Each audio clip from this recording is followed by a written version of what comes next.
بسم اللہ الرحمن الرحیم۔ عزیز طلبہ، السلام علیکم ورحمۃ اللہ وبرکاتہ۔ آج کا جو ہمارا عنوان ہے سورہ انفال رکوع نمبر 7 کے مشقی سوالات۔ سب سے پہلے جو اہم ورڈ میننگ ہے وہ ہم دیکھتے ہیں۔ غرہ، خبط میں ڈالا، اس کا دوسرا معنی یہ بھی ہو سکتا ہے کہ مغرور کر رکھا ہے۔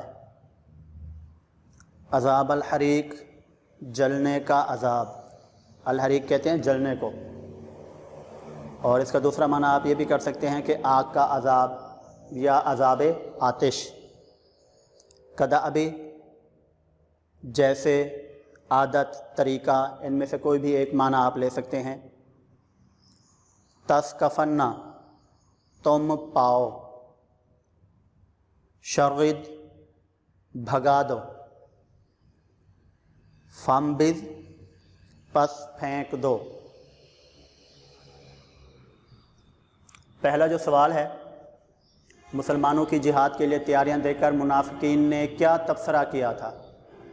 تو سب سے پہلے ہم اس کے سوال کی ہیڈنگ بنائیں گے، مسلمانوں کی جہاد کے لیے تیاریاں دیکھ کر منافقین کا تبصرہ۔ تو مسلمانوں کی جہاد کے لیے تیاریاں دیکھ کر منافقین اور کافر، جن کے دلوں میں مرض تھا، کہتے تھے کہ مسلمانوں کو ان کے دین نے مغرور کر رکھا ہے۔ یہ رکوع کے پہلی آیت ہے۔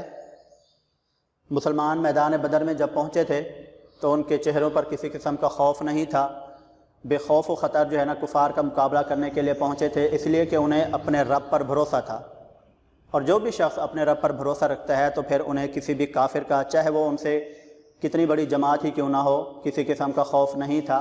تو منافقین اور کافروں نے جب مسلمانوں کو دیکھا کہ یہ بے خوف و خطر ہمارا مقابلہ کرنے کے لیے آئے ہوئے ہیں، مٹھی بھر مسلمان ہیں، ہم سے 3 گنا تعداد میں بھی کم ہیں، لیکن پھر بھی ان کے دلوں میں کسی قسم کا خوف نہیں ہے، لگتا ہے ان کو ان کے دین نے مغرور کر رکھا ہے۔ یہ مغروری نہیں تھی، بلکہ مسلمانوں کو اپنے رب پر بھروسہ تھا کہ وہ انہیں میدان جنگ میں تنہا نہیں چھوڑے گا۔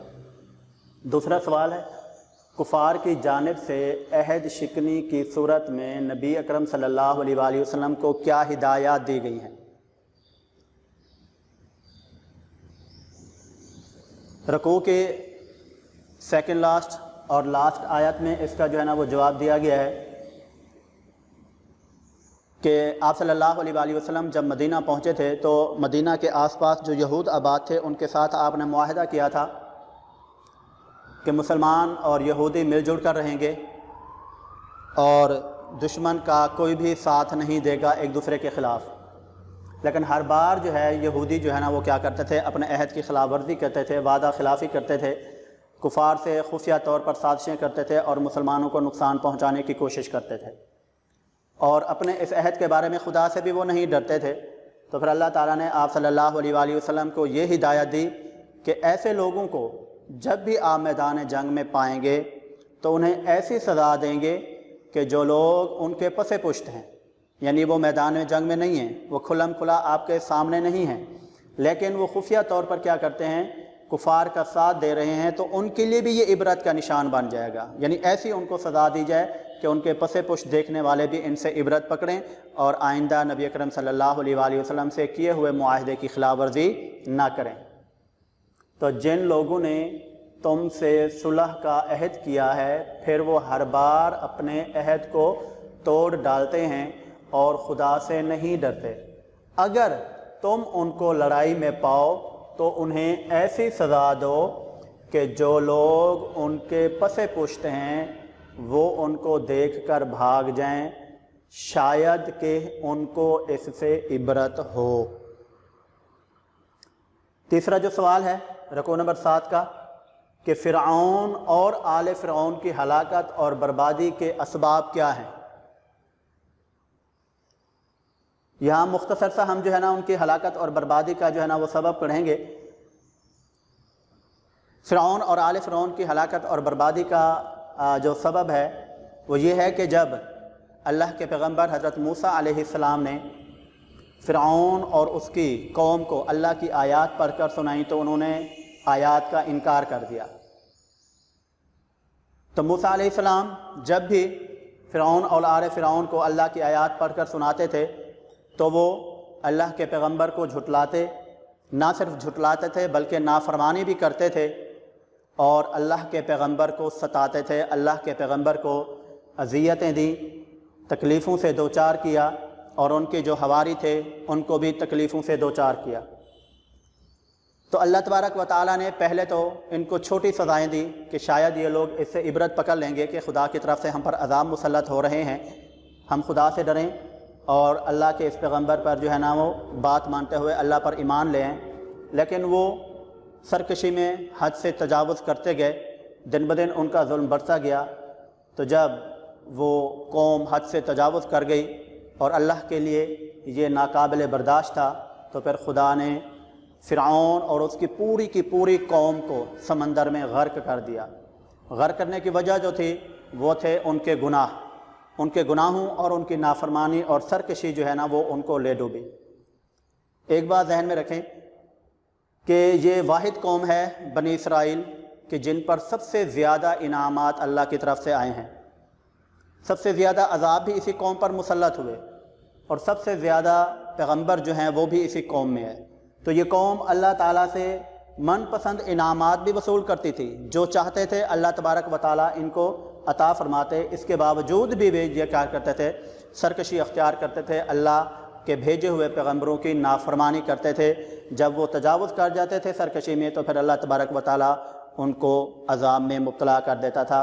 और इसमें जो है ना फिर हमारे लिए भी एक सबक है कि हम अल्लाह तबारक व तआला के बेशुमार इनामात हासिल करते हैं, दिन में खाते पीते हैं, सैकड़ों इनामात हैं, तो हमें क्या करना चाहिए, अल्लाह ताला की नाफरमानी नहीं करनी चाहिए, अल्लाह ताला के हर हुक्म को बजा लाना चाहिए और पैगंबर अलैहिस्सलातु वस्सलाम के तरीके पर भी चलना चाहिए। एक एक्स्ट्रा शॉर्ट क्वेश्चन बन सकता है, मशक में आयत दी हुई है कि वलौ तरा इज़ यतवफ़्फ़ल्लज़ीना कफ़रुल मलाइकतु यज़रिबूना वुजूहहुम व अदबारहुम ज़ूक़ू अज़ाबल हरीक़। सवाल ये हो सकता है कि फ़रिश्ते काफिरों की जानें कैसे निकालते थे मैदान बदर में। तो रकू नंबर 7 की दूसरी आयत में जो है ना ये बताया गया है कि जब काफिर मुसलमानों के आमने सामने होते थे तो फ़रिश्ते जो है ना वो मुसलमानों के शाना बशाना थे। तो जैसे ही कोई काफिर मुसलमानों पर हमला करने के लिए आगे बढ़ता था तो फ़रिश्ते कोड़े और हथौड़े से ज़रब लगाते थे। अब वो जो ज़रब होती थी वो काफिरों के चेहरों के ऊपर और उनकी पीठों पर, दुबुर का लफ्ज़ इस्तेमाल किया गया है, उनकी पीठों पर वो कोड़े और हथौड़े मारते थे।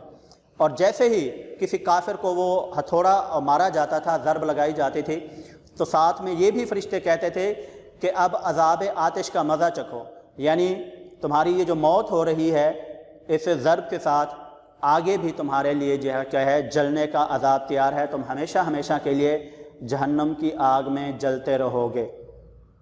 अब ये सज़ा उनको क्यों दी गई?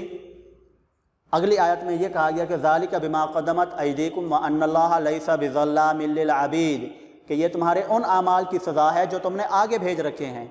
वो कौन से थे कि उन्होंने पैगंबर की बात को झुटलाया, पैगंबर अलैहिस्सलातु वस्सलाम को सताया, वतन से निकालना, मारने की जो है ना वो धमकी देना और हिजरत करने पर मजबूर करना, ये वो उनके आमाल थे। इससे बड़ आगे भी उन्होंने मोमनों को जो है ना सताया, उन पर जुल्म किया। तो ये उनके भेजे हुए आमाल थे जिनकी वजह से आज अल्लाह तबारक व तआला ने उनको फ़रिश्तों के हाथों जो है ना वो ज़रब दी और फ़रिश्ते कहते थे कि अब अज़ाब आतिश का मज़ा चखो। मैदान बदर में जब फ़रिश्ते काफिरों की जानें निकालते थे तो उनके चेहरों और उनकी पीठों पर कोड़े और हथौड़े मारते थे और साथ में ये भी कहते जाते थे कि अज़ाब आतिश का मज़ा चखो। क्यों अज़ाब आतिश का मज़ा चखो? ये तुम्हारे उन आमाल की सज़ा है जो तुमने किए हैं। यानी इस आयत में अल्लाह तबारक व तआला ने अपना एक ज़ाब्ता भी बता दिया है कि अल्लाह तबारक व तआला बिला वजह कभी भी अपनी कौम पर जुल्म नहीं करता, चाहे वो कौम मोमिन हो या काफिर हो, कोई भी हो। तो जब वो जुल्म में, सरकशी में तजावुज़ कर जाते हैं तो तब अल्लाह तबारक व तआला जो है ना वो क्या करते हैं, उन पर अज़ाब मुसल्लत कर देते हैं। इंशाअल्लाह कल रकू नंबर 8 के साथ हाज़िर होंगे। अस्सलामु अलैकुम रहमतुल्लाहि व बरकातुहू।